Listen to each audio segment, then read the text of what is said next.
It's been 5 weeks since anyone has seen 13-year-old Lily or 10-year-old Violet Decker. They were last seen getting into a black SUV with their dad in front of their mom's house in Osoyoos, British Columbia. That same day, their dad was captured on surveillance video at a Walmart parking lot in Chelan, Washington. But he and the girls have not been seen since. This case has so many twists and turns, so many weird details. And after 5 weeks, we still don't know what happened to those girls, or if they're even still alive.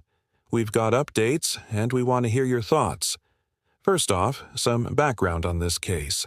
Travis Decker is the girl's dad. He's a 43-year-old Canadian citizen who lives in Osoyoos, which is a small town in British Columbia, about 20 minutes from the U.S.-Canada border. Travis has joint custody of Lily and Violet, but they live full-time with their mom, 42-year-old Stephanie Ford. Now, sources say the couple had a contentious relationship history, including accusations of domestic violence. In fact, court records show that in 2019, Stephanie accused Travis of assaulting her during a camping trip. She said he pushed her to the ground, injuring her knee and back. However, in 2021, Travis got his own restraining order against Stephanie. He claimed she choked him and called the police. On May, Travis flew from Canada to Washington State for a scheduled visit with the girls. He picked them up from their mother's home. Surveillance footage shows him arriving at 1:50 p.m. in a black 2017 Chevy Equinox. He's driving a brand new car, a white 2023 Toyota Tacoma. The girls are seen leaving the house with their dad. They get into the Tacoma, but then they all switch vehicles. The kids get into the black Equinox and it drives away from the house. No one knows it at the time, but that's the last time anyone will see Lily and Violet alive. At 2:48 p.m., Travis's phone pings a cell tower near Royal Slope State Park, which is just east of Chelan. It's an unincorporated community along the Columbia River in Chelan County, Washington. Travis never arrived at his campsite, however. According to park officials, his truck was captured on surveillance cameras entering the park at 3:08 p.m. It stayed there for nearly 2 hours.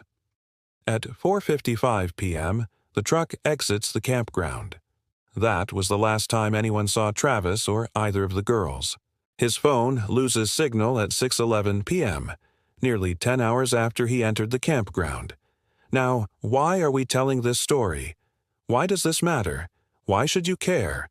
Because this case is terrifying. This is a father who allegedly killed his own daughters.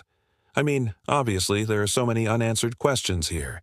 What did Travis do with the girls after he left the campground? Are they dead? If so, where are their bodies? And most importantly, why did he do this? Those are important questions. But the fact that he may have buried their bodies in that campground is also a huge deal. So this case matters because we need to find those girls and we need to bring them home. There have been so many leads in this case over the past few weeks, but unfortunately, none of them have panned out. Now, I want to go through some of the most recent ones. First up, on May 26th, Travis's lawyer filed a motion claiming that his client needed to be able to speak to his daughter's maternal grandfather. The filing says Travis wants to talk to him about, quote, the children. So why would Travis want to talk to the girl's maternal grandfather? Was this something that he set up beforehand? Or is he hoping to get information from this guy that could help him evade police? We just don't know. But that's why the FBI is trying to interview everyone involved in this case, every possible person of interest. There's nothing too small that might seem insignificant. It could turn out to be a vital piece of information. Also, on May 26th, the FBI executed search warrants at multiple properties connected to the investigation. These are places that Travis has ties to. The search warrants were served at a property in Oroville, Washington, a property in Osoyoos, British Columbia, and a storage locker in West Hills, Washington. The FBI also searched a landfill in Bridgeport, Washington, but apparently they were not looking for the girls in that particular landfill. So what did they find? Well, they haven't said much, but we know that one of the vehicles used by Mr. Decker was recovered. I'll bet they found more than that, though. I'll bet they found digital data, maybe deleted digital data from phones or computers that could be crucial to this case. But the FBI hasn't released any of that information. They won't say if they found anything at all. But here's what we do know.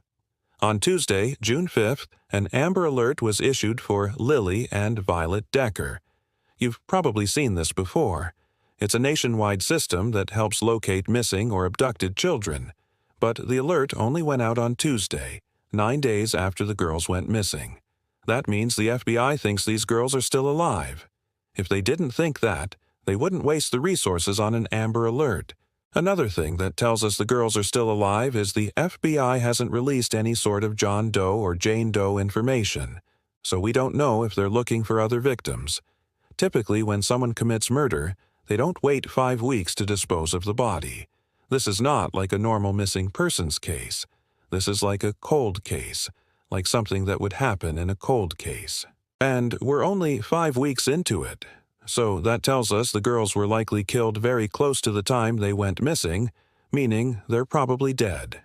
But because of the Amber Alert, we can assume they are still alive.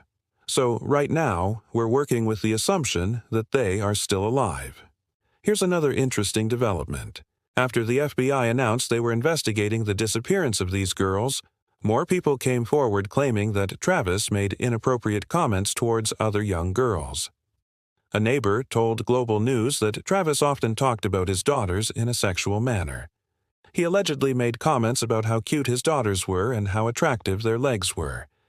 He allegedly bragged about taking them to Victoria's Secret and buying them lingerie. He also reportedly told people he was interested in having a 4-way relationship with his ex-wife, Stephanie, and the girls. Obviously, we can't confirm any of this. These are just allegations from unnamed sources. But it is odd that these stories surfaced after the FBI got involved, so they must have gotten similar tips from other women about Travis. What else do we know about him? Well, we know that he's been arrested twice in the past year. Once for drunk driving, and once for breaching a court order, both in Osoyoos.